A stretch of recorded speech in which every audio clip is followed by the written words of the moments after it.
मेरा नाम नीलकमल गुप्त। अपने साहित्यिक नाम में मैं दीक्षित करता हूँ।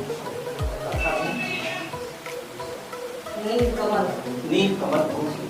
नीलकमल गुप्त जी, ये बताइए आप कविता कैसे शुरू करना संक्षेप में और एक दो लाइन सुना दीजिए। कविता शुरू करने के लिए कोई समय नहीं था। हम तो बच्चे थे तभी से कविता है।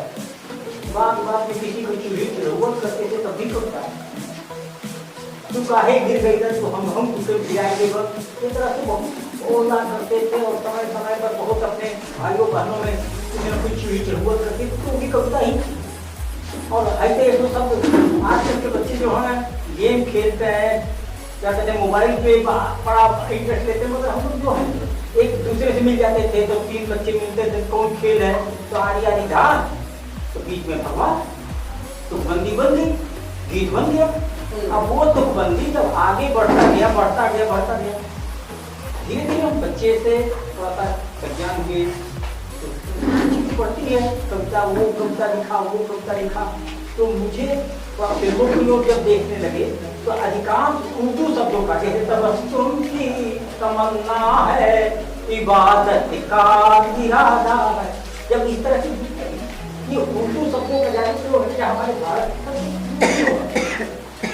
अगर यहाँ पर हम अपने भारत के शब्दों का प्रयोग करते तो ऐसा पता चलता है ये अब जबकि तबस्सुम का भी अर्थ हमको नहीं मालूम, तमन्ना का भी अर्थ हमको पूछने पर पता चला तमन्ना क्या होती है इस तरह। मगर वो चीज जो विदेशी आक्रांताओं के शब्द थे आज हमारे लिए इस तरह से पिरो पढ़ाया गया जैसे वो हमारे बहुत प्रिय होते हैं, जबकि मैं इससे बहुत चिढ़ रहता हूँ।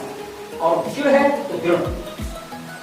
लोग कहते हैं कि चिढ़ो मत, नफरत न करो, और मैं कहता हूँ कि अगर नफरत न होती तो मैं इस तरह से आपके सामने न होता, क्योंकि हमारे वेदों ने बताया कि नफरत करो किससे, उसे जानो।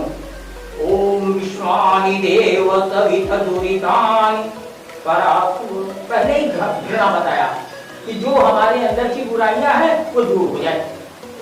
अगर ये नहीं हो पाया तो हम किस बात के, हम वेद की मंत्र का असतो मां सद्गमय तमतो मां ज्योतिर्गमय, अर्थात क्या, असत से घृणा, जिस दिन असत से घृणा हो जाएगी, असत से चिढ़ हो जाएगा तो सत अपने आप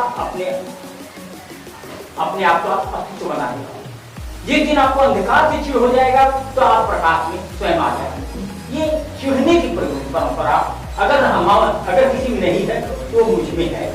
लोग मना करते हैं, वो नीति बताते हैं, अरे पता नहीं नीति बताने वाला किस नीति से क्या बता रहा है। ऐसी बहुत सी चीजें हैं जो मेरे मन को अंतर द्वेष पैदा कर दिया, अंतर्द्वेष जिसको कहा जाए, वह स्वीकार करते हैं।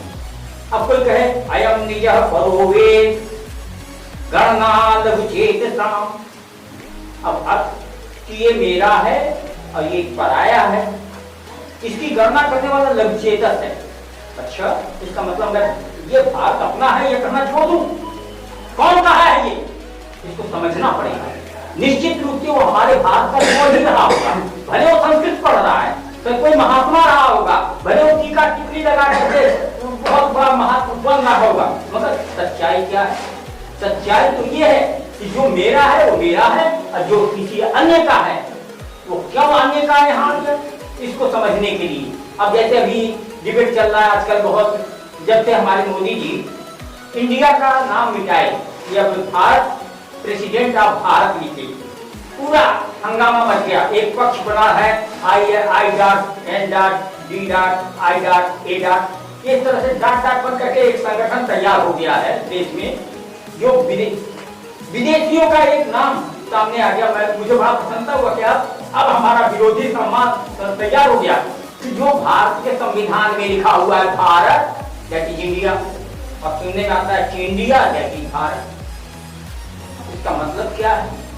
अगर मेरे भारत का नाम भारतवर्ष है तो इसमें इंडिया शब्द कहां से आया? और जो इंडिया एक समय ईस्ट इंडिया कंपनी के नाम से भारत के अंग्रेजों का देश वो उद्देश्य था, कि वह भारत के पूरे अधिपत्य बनाना चाहता था भारत में, वह इंडिया आज हमारे पूरे देश का नाम इंडिया क्यों पड़ गया? इस पर विचार कौन करेगा? इस पर विचार कौन करेगा भाई? सर जो है आपने कहा कि भारत का नाम इंडिया क्यों पड़ गया।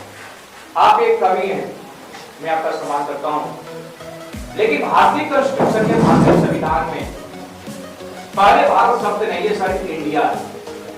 भारत के संविधान को रचने का जो प्रगति आप जानते हैं कि डॉक्टर भीमराव अम्बेडकर प्रारूपी अध्यक्ष के रूप में माने जाते हैं।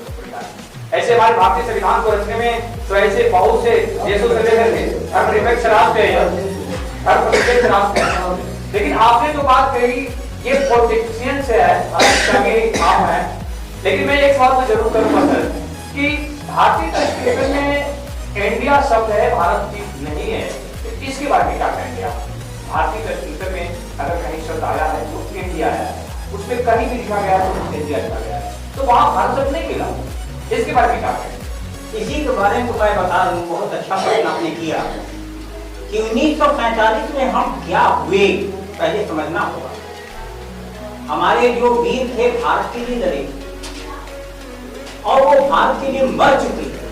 हमारा हुआ व्यक्ति तो जीवित होगा नहीं, वो अपना उद्देश्य लेकर के आया और उसने एक ही उद्देश्य लिया कि भारत भूमि तत्वों से मुक्त हो।